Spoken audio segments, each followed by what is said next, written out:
Abra a sua Bíblia no texto indicado para o sermão dessa noite. Segundo livro das Crônicas, capítulo 20.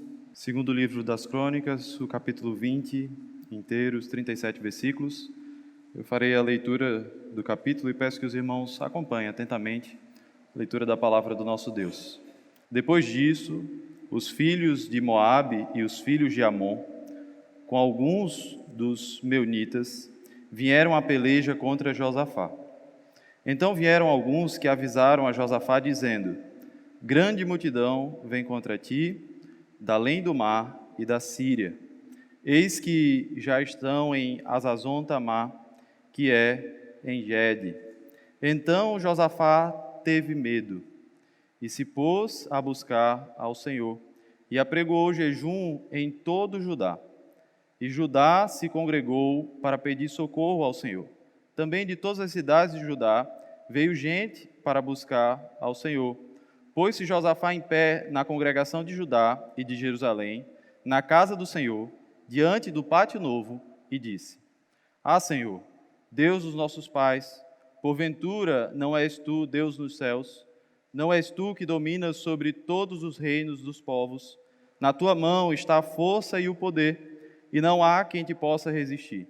Porventura, ó nosso Deus, não lançaste fora os moradores desta terra de diante do teu povo de Israel, e não a deste para sempre a posteridade de Abraão, teu amigo?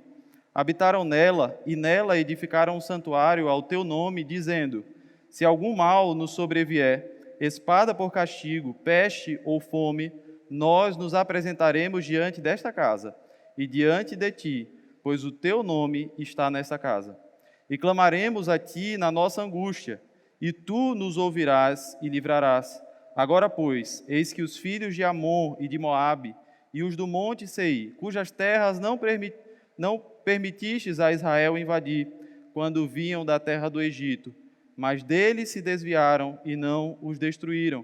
Eis que nos dão o pago, vindo para lançar-nos fora da tua possessão, que nos deste em herança. Ah, nosso Deus, acaso não executarás tu o teu julgamento contra eles? Porque em nós não há força para resistirmos a essa grande multidão que vem contra nós. E não sabemos nós o que fazer, porém os nossos olhos estão postos em ti. Todo Judá estava em pé diante do Senhor, como também as suas crianças, as suas mulheres e os seus filhos.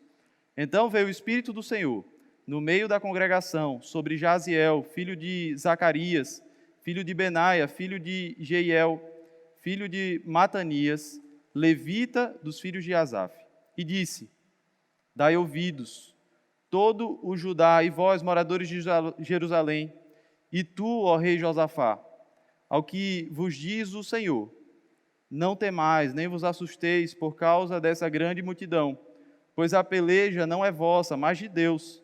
Amanhã descereis contra eles. Eis que sobem pela ladeira de Ziz, encontrá-lo-eis no fim do vale, defronte do deserto de Jeruel. Neste encontro não tereis de pelejar. Tomai posição, ficai parados e vede o salvamento que o Senhor nos dará, ó Judá e Jerusalém. Não temais, nem vos assusteis. Amanhã saí-lhes ao encontro, porque o Senhor é convosco.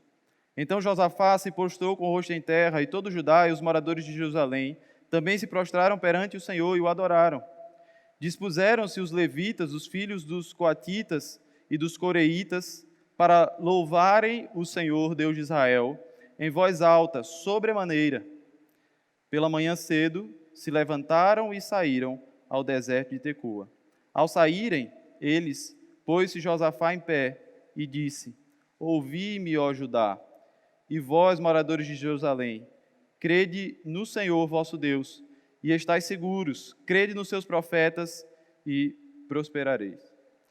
Aconselhou-se com o povo, e ordenou cantores para o Senhor, e vestidos de ornamentos sagrados, e marchando à frente do exército, louvassem a Deus, dizendo: rendei graças ao Senhor, porque a sua misericórdia dura para sempre. Tendo eles começado a cantar e a dar louvores, pôs o Senhor emboscada contra os filhos de Amon e de Moabe, e os do monte Seir que vieram contra Judá e foram desbaratados. Porque os filhos de Amon e de Moabe se levantaram contra os moradores do monte Seir, para os destruir e exterminar. E tendo eles dado cabo dos moradores de Seir, ajudaram uns aos outros a destruir-se. Tendo Judá chegado ao alto que olha para o deserto, procurou ver a multidão, e eis que eram corpos mortos, que jaziam em terra, sem nenhum sobrevivente. Vieram Josafá e o seu povo para saquear os despojos e achar entre os cadáveres riquezas em abundância e objetos preciosos. Tomaram para si mais do que podiam levar, e 3 dias saquearam o despojo, porque era muito. Ao 4º dia se ajuntaram no vale de Bênção, onde louvaram o Senhor. Por isso chamaram aquele lugar Vale de Bênção, até ao dia de hoje. Então voltaram todos os homens de Judá e de Jerusalém, e Josafá à frente deles, e tornaram para Jerusalém com alegria, porque o Senhor os alegrara com a vitória sobre seus inimigos. Vieram para Jerusalém com alaúdes, harpas e trombetas para a casa do Senhor. Veio da parte de Deus o terror sobre todos os reinos daquelas terras, quando ouviram que o Senhor havia pelejado contra os inimigos de Israel. Assim, o reino de Josafá teve paz, porque Deus lhe dera repouso por todos os lados. Josafá reinou sobre Judá. Tinha 35 anos quando começou a reinar, e reinou 25 anos em Jerusalém. Sua mãe se chamava Azuba, filho de Zili. Ele andou no caminho de Asa, seu pai, e não se desviou dele, fazendo o que era reto perante o Senhor. Contudo, os altos não se tiraram, porque o povo não tinha ainda disposto o coração para com o Deus dos seus pais. Quanto aos mais altos atos de Josafá, tanto os primeiros como os últimos, eis que estão escritos nas crônicas registradas por Jeú, filho de Anania, que as inseriu na história dos reis de Israel. Depois disso, Josafá, rei de Judá, se aliou com Acasias, rei de Israel, que procedeu iniquamente. Aliou-se com ele para fazerem navios que fossem a Tarsis. E fizeram os navios em Ezion-Geber. Porém Eliezer, filho de Dodava, de Maressa, profetizou contra Josafá, dizendo: porquanto te alistastes com Acasias, o Senhor destruiu as tuas obras, e os navios se quebraram e não puderam ir a Tarsis. Irmãos, há um hino que nos nossos hinários que clama a Deus pelo Deus dos antigos, soberano na criação e providência. Isso lembrando do passado e pedindo que no presente o braço defensor de Deus o proteja da guerra atroz. O propósito desse livramento, segundo o hino, é para que o nome de Deus seja sempre engrandecido. Esse hino reflete bem aquilo que estava acontecendo aqui no nosso texto. Lendo esse texto de 37 versículos, é natural que pensemos em algumas questões. O que a oração de Josafá tem a nos ensinar? E a profecia de Jaziel? Como entender a alegria pela vitória que o povo recebeu, a paz no reinado de Josafá e, ao mesmo tempo, as alianças iníquas que ele fez conforme o final do capítulo? São essas algumas questões que tentamos responder essa noite em nossa exposição do texto. Sendo assim, hoje nós falaremos um pouco sobre o reinado soberano de Deus e a postura do seu povo, o medo do seu povo e a alegria que vem do Senhor. O reinado soberano de Deus e a postura do seu povo, o medo destes e a alegria que vem do Senhor. Nós estruturaremos o nosso sermão dividindo o texto em 3 grandes partes. Primeiro, do versículo 1 até o versículo 13, falaremos sobre o medo do povo de Deus. Exposição essa onde está contida a oração por proteção que Josafá faz como representante do povo de Deus. Na segunda parte, do verso 14 até o verso 30, falaremos sobre a alegria que vem do Senhor, especificando o anúncio da vitória que Deus faz, a vitória propriamente dita e a alegria proveniente da aliança conforme registrada pelo cronista. E, por último, nos versos 31 a 37, um resumo do reinado da vida de Josafá, que traz consigo informações a respeito da aliança ímpia que Josafá havia feito. Dito isso, vejamos a primeira parte do nosso texto, verso 1 ao verso 13, que fala sobre o medo do povo diante daquela situação estabelecida. Esses versos, do 1 ao 13, eles se estruturam da seguinte forma. O verso 1 e 2, Josafá ele descobre que um grande exército se aproxima do reino de Judá. Os versos seguintes, é dada uma solução, é apresentada uma solução para aquela problemática dos reinos que estavam prestes a guerrear e a invadir Judá.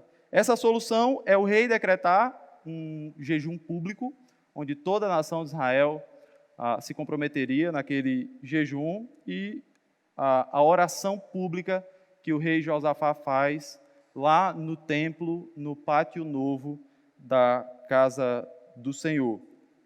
Josafá, então, ele faz a sua oração no final dessa primeira sessão, que vai do verso 6 até o verso 12. Mas, em primeiro lugar, irmãos, cabe uma questão. Quem são esses inimigos do povo de Deus? O que é que a Bíblia nos fala a respeito desses povos que estavam indo atacar o povo de Judá? Então, o versículo 1 diz que era Moabe e Amon. Moabe e Amon são a descendência de Ló, sobrinho de Abraão. A Bíblia nos fala lá em Gênesis capítulo 19 que as filhas de Ló deram dois descendentes a Ló, que geraram duas nações que ao longo dos anos moraram, residiram nas redondezas do território de Israel. A outra nação é Edom, que são os descendentes de Esaú.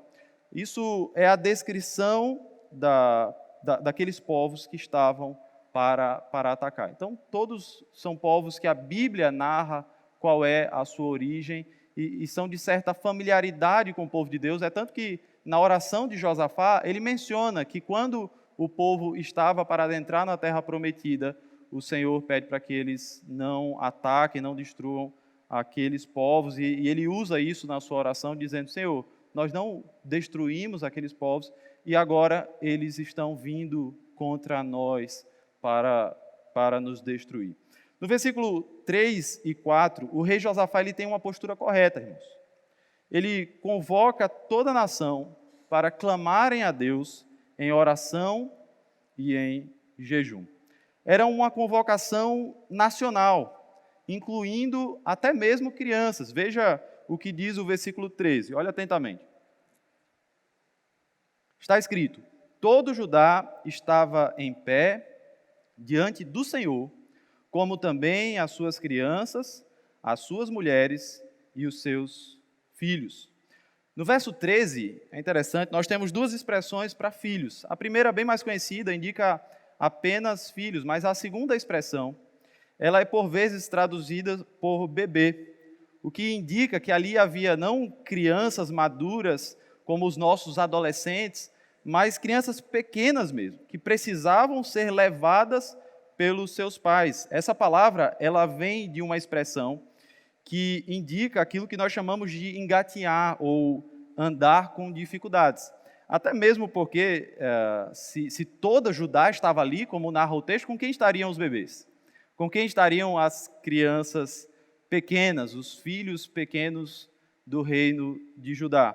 Nesse sentido, irmãos, é triste que algumas igrejas, de uma maneira geral, excluem os seus pequeninos das atividades devocionais, sob qualquer pretexto. Eles são filhos da aliança do Senhor e devem ser tratados como tais, praticar jejuns, orações solenes, participar do culto público ao Senhor. Isso é adequado para os filhos da aliança do Senhor. O texto nos diz que todo Judá participou dessa reunião solene, não apenas os adultos, mas também os filhos e as crianças pequenas. Nos voltemos agora para a oração propriamente, que vai do verso 6 até o verso 12. Em face da ameaça que Josafá havia sofrido como rei de Judá, Josafá, ele responde de uma maneira totalmente admirável. Buscando o Senhor, proclamando jejum e convocando a assembleia para se reunir no templo, o local de adoração e de encontro com o Senhor, nosso Deus. A oração que Josafá faz é comparável aos lamentos comunais encontrados no livro dos Salmos. Aqui nós encontramos alusões específicas ao passado. Ele começa com Abraão, ele vai falando sobre a história do povo de Deus, inclusive sobre a saída do povo do Egito, indo até a construção do templo. E essa oração ela é concluída por referência aos inimigos atuais. Finalmente, depois de exaltar o Senhor, de lembrar sobre como Ele foi um Deus forte e poderoso e livrou o povo no passado, conduziu o povo em situações difíceis, Ele então menciona os inimigos atuais e sua ingratidão por não se lembrarem de sua imunidade de invasão pelos israelitas em sua peregrinação no deserto. Aqueles povos não haviam sido invadidos quando o povo de Deus sai do Egito e agora eles agem como que de maneira ingrata e se aliam contra o Senhor, contra o reino do Senhor.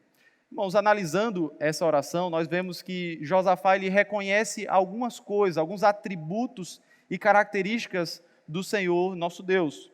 O verso 6, por exemplo, Josafá ele reconhece a soberania do Senhor como aquele que está acima de tudo. No verso 7, ele reconhece a aliança do Senhor. No verso 8 e 9, a presença do Senhor. No verso 10, a misericórdia do Senhor. 11, a possessão do Senhor. E no verso 12, finalmente, ele declara a sua total dependência de Deus, afirmando que se o Senhor não os livrar, de fato, não há mais o que eles possam fazer. Eles não têm forças para batalhar se o Senhor não estiver com eles. É isso que as nossas orações devem conter, meus irmãos. Exaltação ao Deus soberano. Exaltação aos atributos de Deus. Reconhecimento da sua aliança. Deus, ele trata conosco, seu povo escolhido, em termos de aliança. Para ilustrar essa verdade, imagine que vocês estão na rua e vem uma cena interessante. Imagine que uma mulher qualquer, ela chega para um homem desconhecido e solicita coisas a esse homem, como se houvesse alguma relação entre eles. Seria estranho, né? Quem é essa mulher? Que relação ela tem com aquele homem? Por que ela solicita coisas a ele como se conhecesse? Porém, imaginem se ela pedisse exatamente o mesmo, mas o homem fosse o seu marido e ela falasse com ele nesse sentido, lembrando que se tratava do seu esposo. Há ali uma menção da aliança feita entre o homem e a mulher. Eles não conversam como estranhos, eles conversam em termos de aliança. Eles se utilizam da aliança que foi feita, dos votos que foi feito no matrimônio, para então conversarem. Olha, você não tem cuidado de mim como meu marido, você não tem cuidado de mim como a minha esposa, e assim sucessivamente. No casamento, trata-se em termos de aliança. Da mesma forma, meus irmãos, nós precisamos orar ao Senhor como em termos de aliança. Muitas vezes nós falamos com Deus como a um estranho, como alguém que não tem aliança conosco, como alguém que não tem uma história conosco.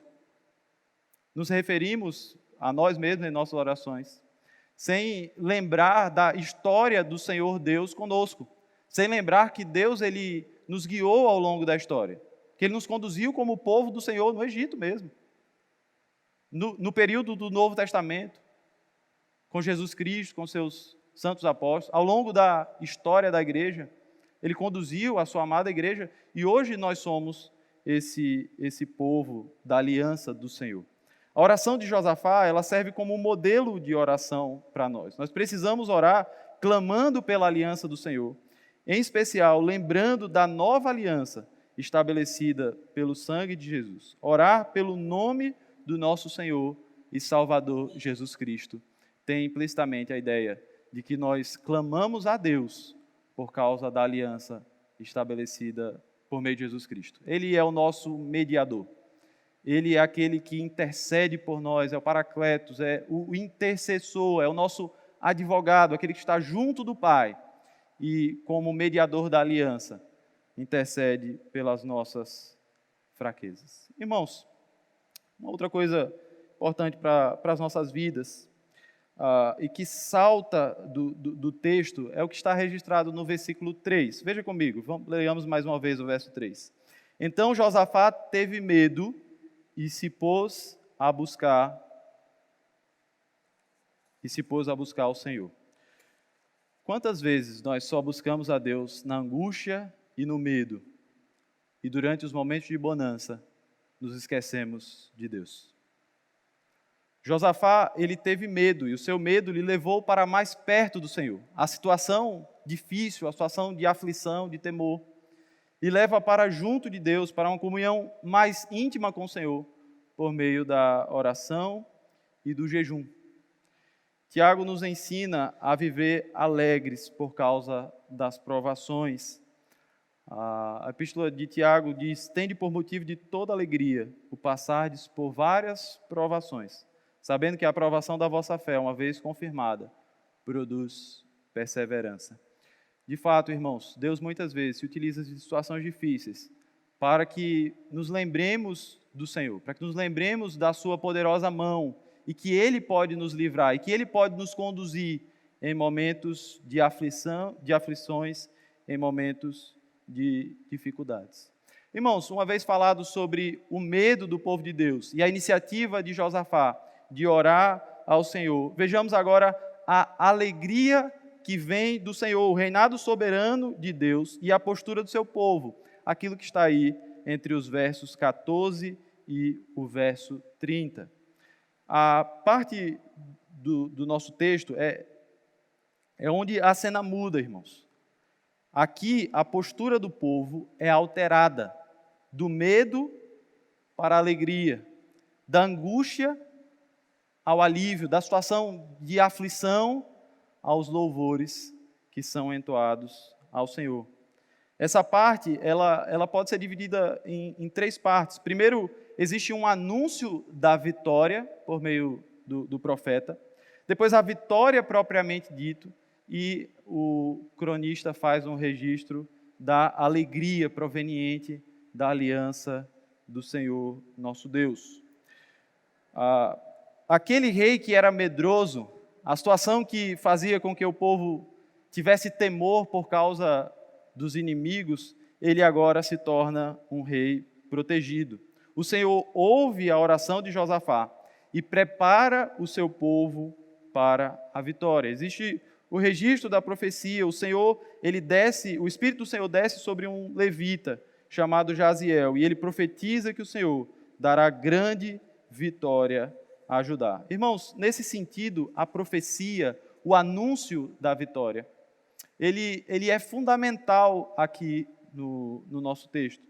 Deus responde a essa oração, a oração de Josafá e a oração de toda a nação de Judá, com um oráculo de salvação. O Espírito de Deus guia um levita, e as suas palavras, elas começam com uma fórmula característica da Bíblia: não tenha medo. Aquilo que afligia o povo, o medo que guiava Josafá, que está descrito no versículo 3, como foi lido, aqui ele é repreendido na profecia. Não tenha medo. E é desenvolvido, toda essa profecia é desenvolvida de forma muito semelhante às instruções dadas aos israelitas no Mar Vermelho, conforme o livro de Êxodo, capítulo 14. Depois da resposta divina, depois dessa profecia que Josafá profere ao povo, então o que resta ao povo é louvar ao Senhor, é a adoração, o anúncio da profecia, o anúncio de que Deus livraria o povo, leva o povo ao louvor pela resposta divina. O louvor é a única resposta apropriada para tal oráculo, e isso é oferecido. Aqui está registrado um louvor de fé, porque o povo ele não tinha ainda ido para a batalha nesse primeiro momento, nessa porção que vai do verso 24 até o verso 30. Eles estavam confiantes o bastante nas promessas de Deus pela vitória para começarem o louvor antes mesmo de chegarem à batalha, antes mesmo da batalha ser vencida. Tão grande era a confiança deles, que o coral, meus irmãos, conforme o registro do texto, ele marchava adiante do exército, entoando salmos ao Senhor. Veja o que diz o versículo 21, por exemplo, da nossa passagem. Diz: aconselhou-se com o povo e ordenou cantores para o Senhor, que vestido de ornamentos sagrados e marchando à frente do exército, louvassem a Deus, dizendo: rendei graças ao Senhor, porque a sua misericórdia dura para sempre. Eles estavam vestidos de ornamentos sagrados. Isso indica que eles estavam vestidos como cantores e não como guerreiros. Eles não estavam com armaduras, com escudos, com capacetes, com lanças. Eles estavam vestidos como levitas. Assim como eles servem na casa do Senhor, eles foram para a batalha. Os levitas e não soldados foram à frente, pois a vitória já era certa. O anúncio da vitória, de fato, foi tomado pelo povo com a fé tamanha que eles tomaram a decisão de irem cantando esses salmos, esses louvores ao Senhor, por causa da certeza de vitória que o Senhor lhes dava. Irmãos, eles cantavam salmos. Na verdade, nós lemos um salmo aqui que traz praticamente as palavras que eles estavam aqui. Vários salmos trazem essas expressões: rendei graças ao Senhor. E eles cantaram isso que estava lá nos Salmos. O livro dos Salmos, ele é um livro cheio de canções a respeito da vitória que o Senhor dá ao seu povo. É um livro que menciona bastante esse aspecto de Deus como concedendo a vitória, por isso nós o louvamos. É interessante notar que o segundo livro da Bíblia, que mais contém canções, também é um livro que fala bastante a respeito da vitória. Trata-se do livro de Apocalipse. Mais de 60% das ocorrências da expressão traduzida como venceu no Novo Testamento estão no livro que mais contém cânticos do Novo Testamento, que é o livro que fala sobre a vitória do Cordeiro de Deus. Cantar louvores nesse sentido é um ato de gratidão pela vitória do Senhor da aliança. É a expressão da nossa alegria e a nossa esperança, mesmo em situações de dificuldades, irmãos. Porque, e aí surge uma questão que é importante a gente pensar um pouquinho. Por que Deus ele simplesmente não deu a vitória ao povo? O povo orou. Por que ele simplesmente não se calou e concedeu a vitória? Por que foi necessário a profecia antes da vitória? Qual é a necessidade dele levantar um profeta e anunciar antecipadamente a vitória que ele daria ao seu povo? É nesse sentido que eu digo que o anúncio da vitória, o registro do anúncio da vitória, é tão importante quanto a vitória em si. Essa profecia nos mostra que Deus ele não age apenas pela vitória do povo dele, apenas para ganhar a guerra. Não. Deus ele trabalha também consolando e confortando o seu povo. A certeza de que Deus estava no controle de tudo era tão importante quanto a vitória em si. Do mesmo modo, meus irmãos, cada um de nós, quando nos valemos das promessas bíblicas e vivemos confiantes no Senhor, nós temos paz e já passamos do medo para a alegria, da angústia para o louvor a Deus, mesmo que ainda não tenhamos visto os nossos inimigos serem derrotados, mesmo que a vitória propriamente dita ainda não tenha acontecido.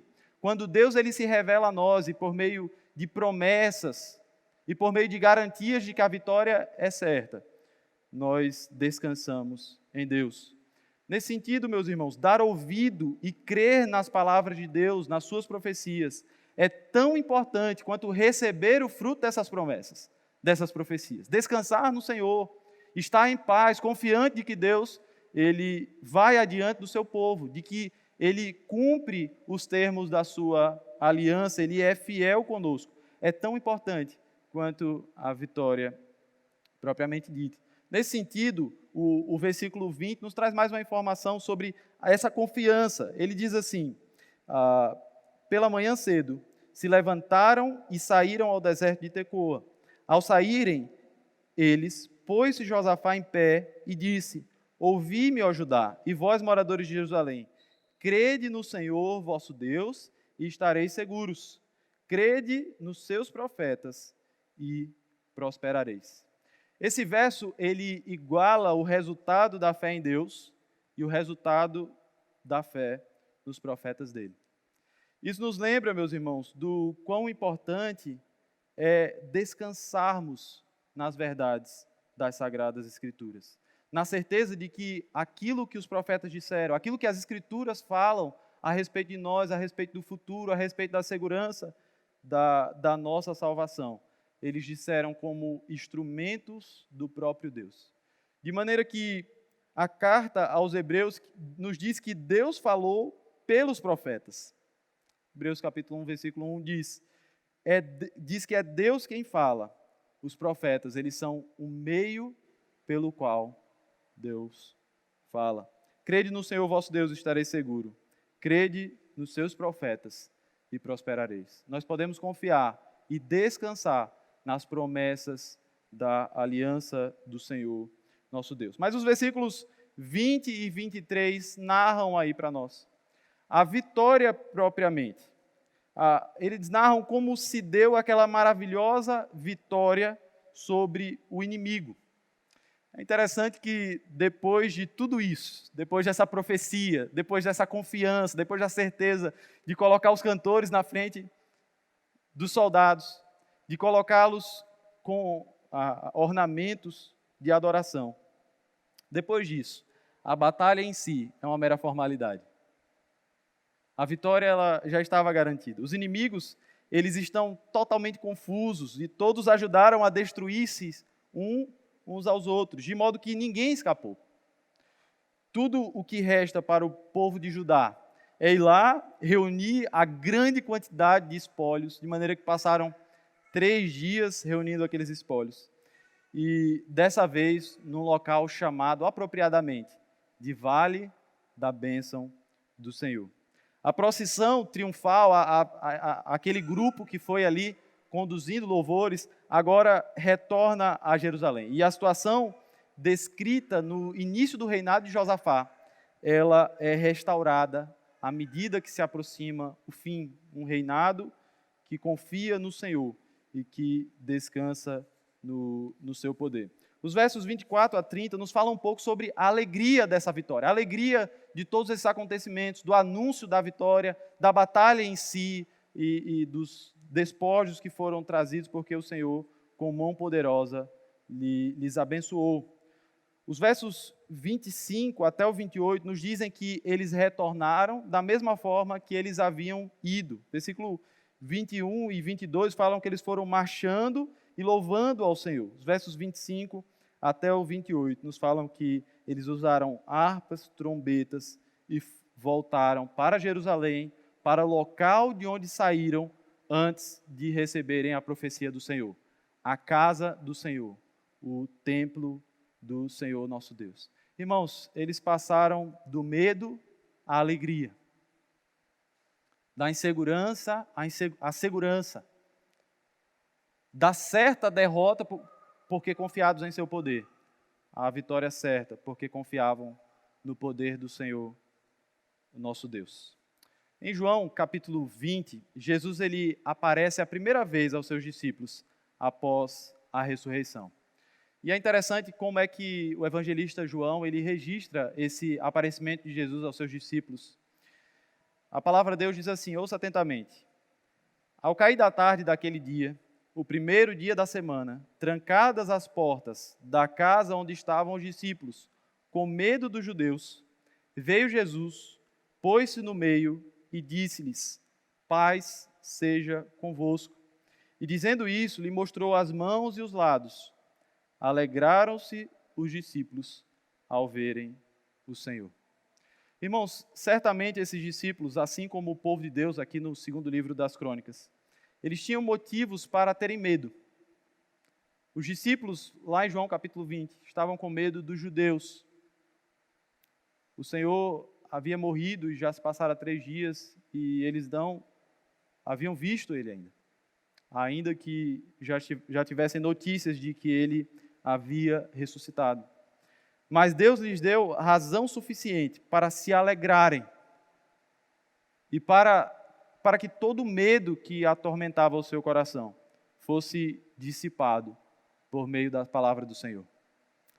Lá no segundo livro das Crônicas, aqui no capítulo 20, é uma profecia de Jaziel, que faz com que o povo tenha certeza da vitória e se alegre e todo medo seja dissipado.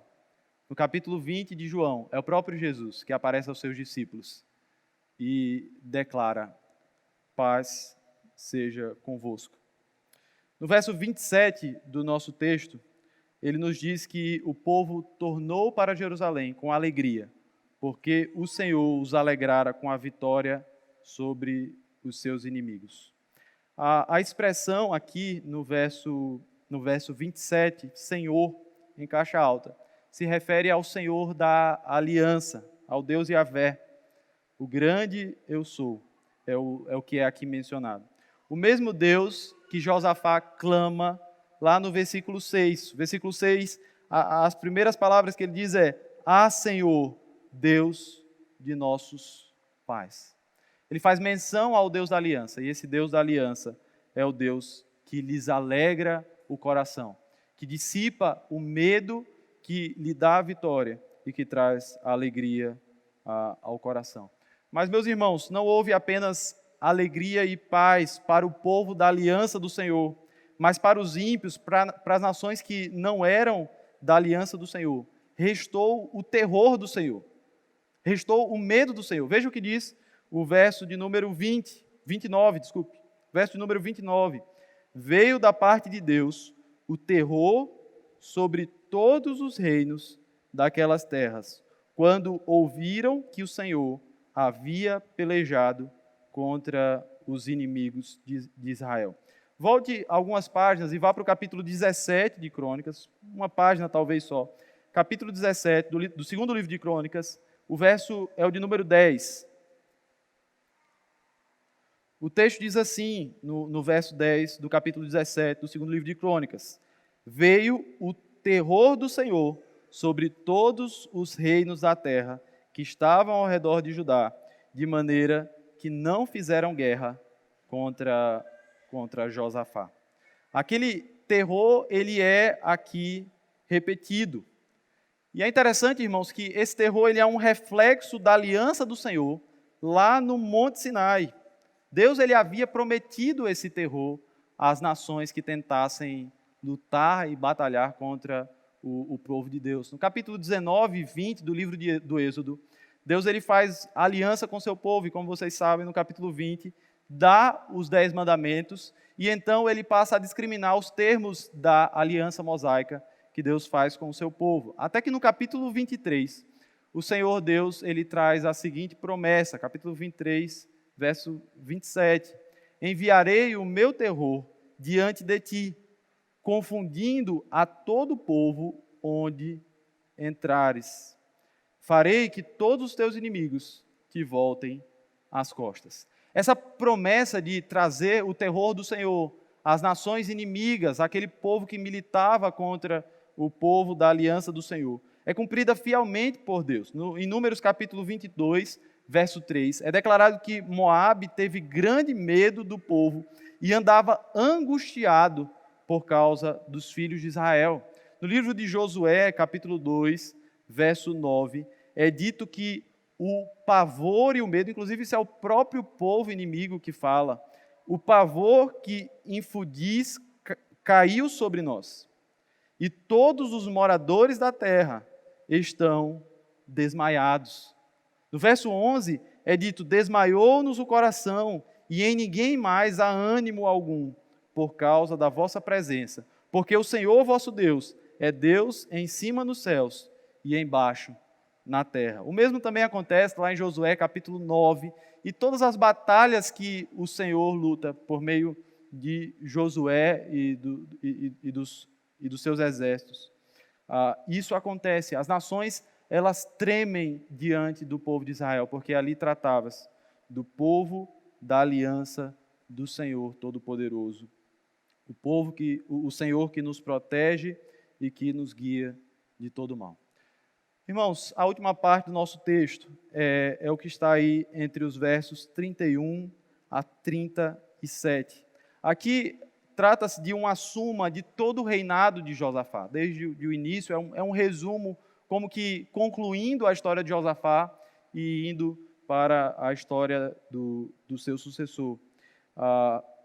Ele também, esse mesmo texto também está registrado lá no primeiro livro de Reis, que fala não só sobre os reis de Judá, mas também sobre os reis de Israel, e traz uma versão bem parecida desse resumo do reinado de Josafá. Esse resumo ele pode ser dividido em duas partes. Primeiro, um rei produtivo, um rei que conquistou paz para o povo de Deus, mas na segunda parte, um rei que estava em falta por causa da sua aliança ímpia, por causa da sua aliança iníqua.